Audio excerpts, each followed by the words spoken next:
Moro sozinho há pouco mais de um mês. A primeira coisa que notei foi o barulho. Toda madrugada, às 2h47, a porta do meu quarto batia. 3 vezes. Sempre com o mesmo intervalo de tempo entre uma batida e outra.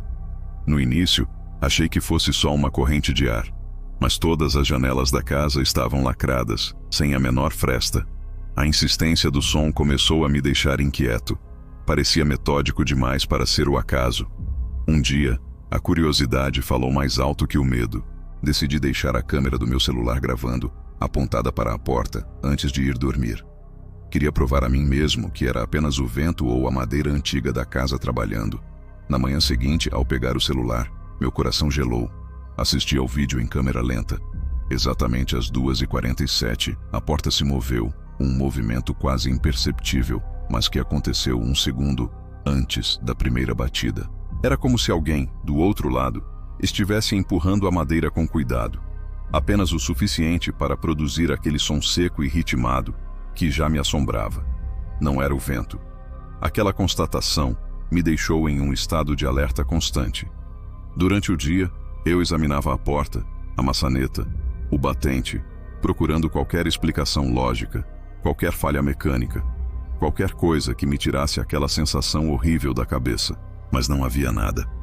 A porta era sólida, pesada.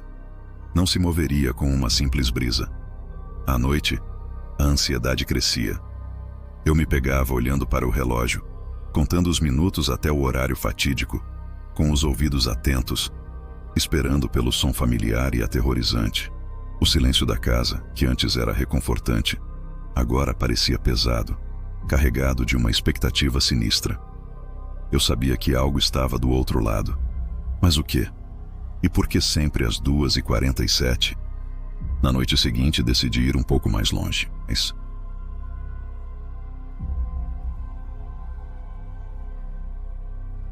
Deitei na cama, mas não consegui pregar os olhos. Fiquei encarando a escuridão, ouvindo minha própria respiração.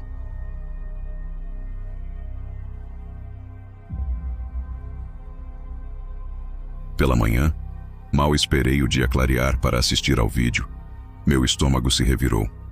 A gravação mostrava claramente a maçaneta de metal girando devagar, sozinha, como se uma mão invisível a estivesse acionando. E no momento em que a porta se abriu minimamente para produzir o som, por uma fração de segundo, uma sombra disforme passou pelo reflexo do espelho que fica na parede do corredor. Era rápida, quase uma mancha, mas estava lá. Pensei em mudar de quarto, ir dormir na sala, em qualquer outro lugar. Mas aí me dei conta. Todos os cômodos da casa têm uma porta que dá para esse mesmo corredor escuro e comprido. Não havia para onde fugir. E àquela altura o medo já estava se misturando com uma estranha familiaridade. As batidas, por mais assustadoras que fossem, já tinham virado parte da minha rotina noturna. A ideia de que algo inteligente estava do outro lado, algo que podia girar uma maçaneta e que se refletia como uma sombra, era paralisante. Passei o dia inteiro obcecado com o vídeo, assistindo ao trecho da sombra de novo e de novo. Tentei me convencer de que era um jogo de luz, um inseto passando rápido, qualquer coisa. Mas no fundo, eu sabia que não era. Aquela casa, que eu escolhi por ser silenciosa e afastada, agora parecia uma armadilha. Cada rangido do assoalho, cada som vindo da rua, me fazia pular. Eu me sentia observado o tempo todo, mesmo durante o dia. A porta do meu quarto, antes apenas uma passagem, agora era uma fronteira entre o meu mundo e outra coisa. Uma fronteira que estava sendo testada todas as noites. Ontem eu tomei uma decisão. Não ia mais me esconder debaixo das cobertas. Não ia mais esperar amanhã chegar para saber o que tinha acontecido. Eu ia ficar acordado e encarar o que quer que fosse. Preparei um café forte. Sentei numa poltrona de frente para a porta e esperei. As horas se arrastaram. 2 da manhã, 2h30, 2h40. Meu coração batia no ritmo do relógio. Finalmente 2h47. A porta se moveu de novo, mas desta vez não bateu. Sem som algum, ela começou a se abrir. Lentamente, rangendo de forma quase inaudível, revelando a escuridão total do corredor. Fiquei paralisado.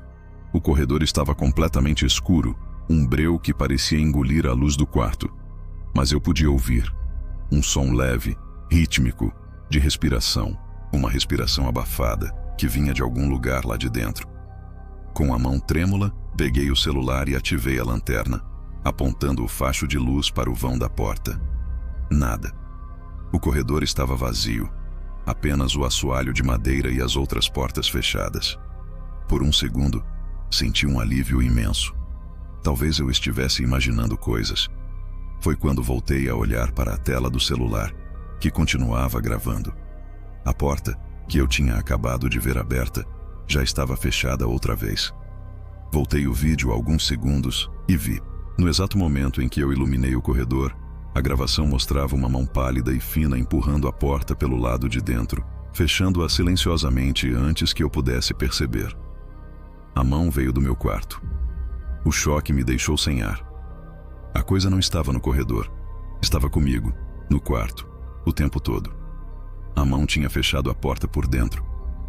Como eu não a vi? Como não senti sua presença ao meu lado? O ar ficou pesado, frio. Eu não conseguia mais respirar direito. Olhei ao redor, para cada canto escuro do meu próprio quarto, esperando ver algo se mover. A lanterna do celular tremia na minha mão, criando sombras dançantes nas paredes que só aumentavam o meu pavor. A sensação de segurança do meu próprio espaço tinha sido completamente destruída. Eu não estava mais sozinho em casa. Pior, eu não estava sozinho nem no meu próprio quarto.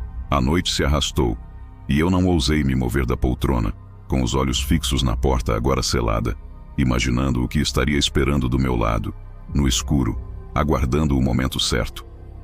Hoje foi diferente. Eu não acordei com um barulho. Acordei com o silêncio. Abri os olhos e a primeira coisa que vi foi a porta, entreaberta. Uma fresta de escuridão no meio da penumbra do amanhecer. Olhei para o relógio na cabeceira. Marcava 2h48, um minuto depois do horário de sempre. Sentei na cama, o corpo todo rígido, e então eu vi.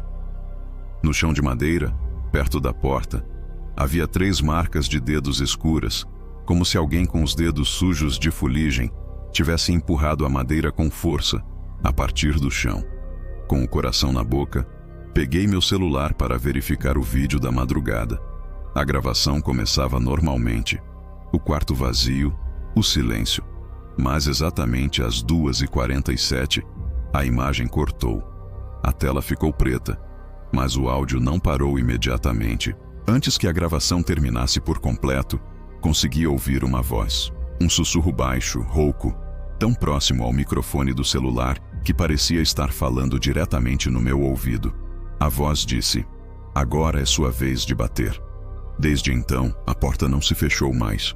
Todas as noites, ela permanece aberta, escancarada para a escuridão do corredor. E eu sei que não adianta mais gravar, não adianta mais esperar, porque agora, pontualmente às 2h47, algo do outro lado, algo que está no corredor, se aproxima em silêncio e toca suavemente o lado de dentro da minha porta, como se estivesse me convidando para sair. E eu sei, com uma certeza que gela meus ossos, que uma noite dessas eu vou ter que responder.